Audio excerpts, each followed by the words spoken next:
بسم اللہ الرحمن الرحیم الحمد للہ رب العالمین والصلاة والسلام علی سیدنا و نبینا و حبیبنا و شفیعنا و مولانا محمد خاتم النبیین وعلی آلہ و اصحابہ اجمعین وعلی کل من تبعهم بإحسان الی یوم الدین۔ اما بعد، بات یہاں سے شروع ہوئی تھی کہ ہر مسلمان کے لیے کلمہ پڑھنے کے بعد شریعت پر عمل کرنا لازمی ہے، اور یہ عرض کیا تھا کہ شریعت کے 5 حصے ہیں: ایک عقائد، دوسرے عبادات، تیسرے معاملات، چوتھے معاشرت اور 5ویں اخلاق۔ معاملات میں نکاح طلاق کے معاملات، خرید و فروخت کے معاملات، روزی کمانے کے معاملات، یہ سب معاملات میں آتے ہیں، اور یہ اتنا وسیع باب ہے کہ اگر اسلامی شریعت کے ابواب کو یا اس کی تفصیلات کو اگر 4 حصوں میں تقسیم کیا جائے تو ایک حصہ عبادات کا ہے اور 3 حصے معاملات کا۔ تو محض نماز روزہ کر لینے سے شریعت کا تقاضا پورا نہیں ہوتا، بلکہ معاملات کو جب تک درست نہ ہو، معاملات جب تک درست نہ ہو تو شریعت کا حق ادا نہیں ہوتا۔ ان معاملات میں بھی فقہ کا کام یہ ہے یا مفتی کا کام یہ ہے کہ بتائے کہ یہ معاملہ جائز ہے یا ناجائز ہے۔ مثال کے طور پر نکاح طلاق کا مسئلہ ہے، تو نکاح کے ذریعے نکاح بھی ایک معاملہ ہے، اس میں دونوں شانیں ہیں، عبادت کی بھی اور معاملات کی بھی۔ نکاح اس لحاظ سے عبادت ہے کہ نبی کریم صلی اللہ علیہ وسلم کی سنت ہے، دوسرے اس لحاظ سے عبادت ہے کہ اس کے ذریعے انسان کو عفت حاصل ہوتی، پاک دامنی حاصل ہوتی ہے، اس نیت سے آدمی کرتا ہے تو اس نکاح کے ذریعے انسان کو عفت حاصل ہوتی، اور اس لحاظ سے بھی عبادت ہے کہ رسول کریم صلی اللہ علیہ وسلم نے ترغیب دی کہ جس کو بھی استطاعت ہو وہ نکاح کرے، اس لحاظ سے بھی عبادت ہے۔ لیکن اس میں دوسری شان معاملات کی ہے کہ جب نکاح ہوتا ہے تو نکاح میں میں نے نکاح کیا، اس نے کہا قبول کیا، ایجاب و قبول ہوا، تو اس ایجاب و قبول سے ایک معاہدہ وجود میں آ گیا میاں بیوی کے درمیان۔ اس معاہدے کی حیثیت سے ایک معاملہ ہے، تو اس معاہدے کے کیا تقاضے ہیں، تو کچھ باتیں تو فقیہ اور مفتی بتائے گا کہ بھائی نکاح میں 2 گواہ ہونے ضروری ہے، 2 گواہ نہیں ہوں گے تو نکاح باطل ہوگا۔ ایجاب و قبول کس طرح کیا جائے گا یہ بتائے گا۔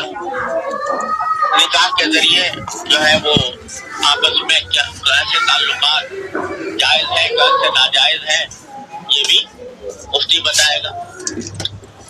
لیکن اسی کے ساتھ ایک اور چیز وابستہ ہے جو نہ مفتی بتائے گا نہ تو فقہ بتائے گا، وہ یہ ہے کہ یہ تعلق جو اللہ تبارک و تعالی نے پیدا فرمایا، یہ تعلق بھی انسان کا اللہ تبارک و تعالیٰ کی رضا کے لیے ہونا چاہیے، اللہ تعالیٰ کی رضا کے لیے ہونا چاہیے۔ اس تعلق کے بعد ہر وقت دل میں یہ بات مستحضر رہے، اس کا دھیان رہے کہ یہ تعلق میرا جو ہے میری بیوی کے ساتھ، شوہر کو یہ رہے کہ بیوی کے ساتھ جو تعلق ہے یہ اللہ تعالیٰ کی رضا کے لیے ہے، اور بیوی کے ذہن میں یہ رہے کہ میرا جو تعلق شوہر کے ساتھ ہے وہ اللہ تعالیٰ کی رضا کے لیے ہے۔ وہاں یہ بات جو ہے یہ طریقہ سکھاتی ہے کہ میاں بیوی کے درمیان آپس میں جو رشتہ ہو، اس رشتے کے اندر اس بات کو مد نظر رکھا جائے کہ میں اس معاہدے کے تحت اللہ تبارک و تعالیٰ کی رضا کی خاطر اب بیوی کے ساتھ معاملہ کر رہا ہوں، اور بیوی اللہ تعالیٰ کی رضا کی خاطر شوہر کے ساتھ معاملہ کر رہی ہے۔ یہ چیز جو ہے یہ طریقت ہے، تو ہر جگہ شریعت جو ہے نا اس کے ساتھ طریقت بات لگی ہوئی کہ جو کچھ بھی معاملہ ہو رہا ہے وہ کس کے لیے ہو رہا ہے؟ اللہ تبارک و تعالیٰ کے لیے، اور اللہ تبارک و تعالیٰ کی رضا مقصود ہے. یہاں تک کہ رسول کریم سرورت عالم صلی اللہ علیہ وسلم نے ارشاد فرمایا کہ میاں بیوی کے جو ایسے تعلق ہوتا ہے بالکل نجی انداز کا جو اور کسی کے ساتھ نہیں ہوتا، اور وہ بظاہر صرف ایک دنیا داری نظر آتی ہے اور محض لذت اور مزہ حاصل کرنے کے وہ تعلق ہوتا ہے، لیکن رسول کریم صلی اللہ علیہ وسلم نے فرمایا کہ ایک مومن کو اگر وہ صحیح نیت کے ساتھ یہ کام کرے تو اس پر اس کو اجر ملتا ہے، ثواب ملتا ہے. صحابہ کرام رضی اللہ تعالیٰ عنہ مجمعین نے رسول کریم صلی اللہ علیہ وسلم سے پوچھا کہ یا رسول اللہ، یہ تو ہم اپنی ذاتی خواہش کے تحت یہ کرتے ہیں، تو اس میں ثواب کی کیا بات ہے؟ آپ نے فرمایا کہ یہی خواہش اگر تم ناجائز طریقے سے پوری کرتے تو گناہ ہوتا کہ نہیں؟ وہ گناہ اس صورت میں گناہ ہوتا. اب تم اپنے اللہ تبارک و تعالیٰ کی عطا کی ہوئی ایک سہولت سے فائدہ اٹھاتے ہو. اللہ تبارک و تعالیٰ کے اس انعام کو مد نظر رکھ کر اور اس کی نعمت کا شکر ادا کرتے ہوئے اور اس کی رضا کے خاطر یہ کام کرو گے تو اس پر اجر ملے. تو یہ بات کہ ہمارا جو تعلق ہے یہ آپس میں یہ محض ایک زندگی گزارنے کے لیے اپنے ساتھی چن لینے کا ہی نہیں ہے، بلکہ یہ اللہ تبارک و تعالیٰ کی رضا کے لیے ہے جو کچھ تعلق ہے. قرآن کریم میں فرمایا کہ میاں بیوی کے درمیان جو تعلق ہے تو اس کو فرمایا جعل بینکم مودۃ و رحمہ. میاں بیوی کے ساتھ جو تعلق اللہ تعالیٰ نے قائم کیا ہے اس میں تمہارے درمیان دو رشتے رکھے ہیں، ایک دوستی کا اور ایک رحمت کا. یہ دو سارا خلاصہ بیان کرتے ہیں قرآن کریم میں دو لفظ میں میاں بیوی کے تعلق کا. یہ تعلق دوستی کا ہے اور رحمت کا ہے. کیونکہ دوستی کا ہے لہذا یہ نہ ہو کہ ہر آدمی جو ہے وہ اپنے آپ کو یہ اپنی چلائے اور دوسرے کی بات نظر انداز کرے. اللہ نے تمہیں ایک دوسرے کا دوست بنایا.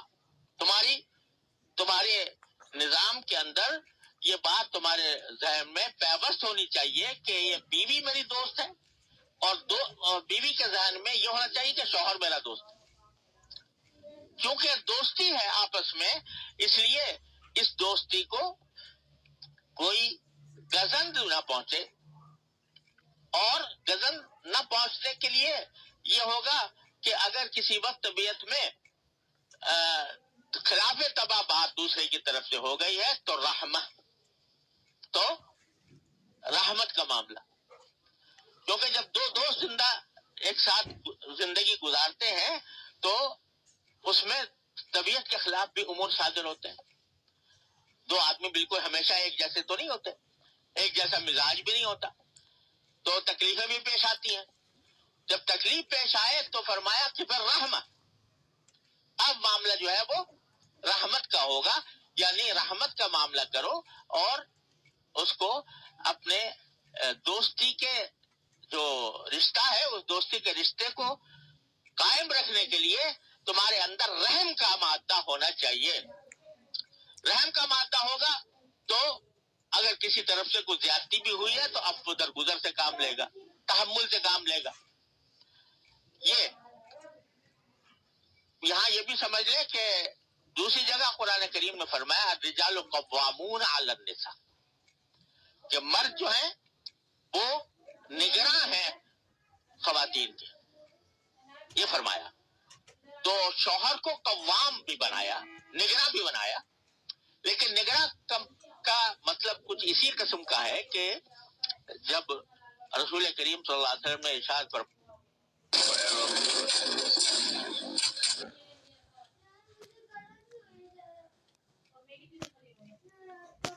کا مطلب کچھ اسی قسم کا ہے کہ جب رسول کریم صلی اللہ علیہ وسلم نے ارشاد فرمایا تھا کہ اگر تم دو آدمی بھی سفر پر جا رہے ہو تو اپنے میں سے کسی کو امیر منتخب کرو، امیر بنا. امیر بنا لو. حالانکہ دو دوست ہیں اور دو دوست اکٹھے سفر پر جا رہے ہیں.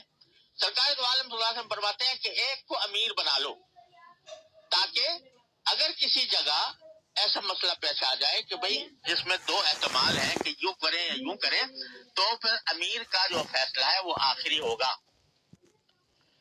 یہ ہوتا ہے امیر کا مطلب. تو اللہ تعالیٰ نے مرد کو امیر بنا دیا بیوی کے لیے. امیر بنانے کے معنی نہیں ہے کہ وہ بادشاہ بن گیا اور بیوی جو ہے وہ رعیت میں شامل ہو گئی, یا وہ آقا بن گیا اور بیوی جو ہے وہ غلام ہو گئی, باندھی ہو گئی. بلکہ مطلب یہ ہے کہ زندگی کے سفر میں ایک امیر کا ہونا ضروری ہے کہ جب کبھی مباحات میں اختلاف پیدا ہو جائے, میں لفظ استعمال کر رہا ہوں, مباحات میں اختلاف پیدا ہو جائے, ایک چیز یہ بھی جائز ہے یہ بھی جائز ہے, بیوی کہہ رہے یوں کرو, شوہر کہتا ہے یہ کرو, تو فیصلہ جو آخر میں وہ شوہر کا ہوگا. اگر ناجائز اور جائز میں اگر اختلاف ہو رہا ہے کہ بیوی کسی ناجائز کام کو کہہ رہی ہے اور شوہر کہہ رہا ہے یہ تو ناجائز ہے, تو وہ تو ظاہر بات ہے. یا شوہر ایک ناجائز کام کی طرف جا رہا ہے, بیوی کہہ رہی ہے تو ناجائز ہے, اس صورت میں بیوی کی بات مانی جائے گی کیونکہ وہ شریعت کے مطابق کر رہی ہے. پھر شوہر کی نہیں بات مانی جائے گی کیونکہ وہ اللہ کے رسول کے خلاف بات کر رہا ہے. لیکن جہاں مباحات ہیں, مباحات کے معنی یہ کہ یہ صورت بھی جائز وہ صورت بھی جائز, یہ ایسا کپڑا پہن لو یا ایسا کپڑا پہن لو, ایسا کھانا کھا لو یا ایسا کھانا کھا لو, زیادہ چیزیں جمع کر لو فضول خرچی کر کے یا اعتدال سے کام لو. تو اس قسم کی چیزوں میں جب اختلاف ہو تو آخری فیصلہ وہ مرد کا ہوگا. الرجال قوامون علی النساء, اس کے معنی یہ ہے بما فضل اللہ بعضهم علی بعض, اس لیے کہ اللہ تعالیٰ نے ان دونوں ہم سفروں کو میں سے کسی کو دوسرے پر فوقیت دی ہے. جسمانی طاقت کے اعتبار سے فوقیت دی ہے, سمجھ کے اعتبار سے فوقیت دی ہے, اس کے اندر بڑے بڑے منصوبوں کو اور بڑے بڑے کاموں کو اپنے سر لینے کی صلاحیت اس کو دی ہے. تو بما فضل اللہ بعضهم علی بعض وبما انفقوا من اموالهم, اور مال خرچ کرنا یہ سارا کا سارا اللہ نے مرد کے ذمے رکھا ہے. عورت کے ذمے ایک پیسہ بھی کمانا اس کی ذمہ داری نہیں ہے. اس کے ذمے ہے کہ وہ بیوی کو کا نفقہ فراہم کرے اپنی استطاعت کے مطابق, الموسع قدر والمقتر قدر. لہذا امیر کی جو بات ہے وہ عورت میں نہیں ہو سکتی, وہ مرضی میں ہو سکتی. لہذا امیر بنایا, لیکن کیسا امیر؟ دوست امیر, جیسا دوست امیر, یعنی جو حاکم نہیں جو بس حکم چلا رہا ہے, وہ آقا بن گیا ہے اور دوسرا غلام ہو گیا ہے, وہ امیر ہے. یعنی سفر کے معاملات کے اندر, زندگی کے سفر کے معاملات میں جہاں مباح چیزیں آ جائیں وہاں بات مرد کی چلے گی, عورت کی نہیں چلے گی. اور جہاں جائز ناجائز کا سوال آ جائے جو حرام کہہ رہا ہے اس کی بات نہیں چلے گی, جو ناجائز بات کہہ رہا ہے اس کی نہیں چلے گی. لیکن مباحات کے اندر امیر کا سکہ چلے گا. اور امیر کا تصور اسلام میں وہ بہت مختلف ہے. امیر کا تصور یہ نہیں ہے کہ وہ بادشاہ بن کے بیٹھ گیا اور حکم چلانا شروع کر دیا اس نے اور اب دوسرے کو اپنا ماتحت اور غلام سمجھا.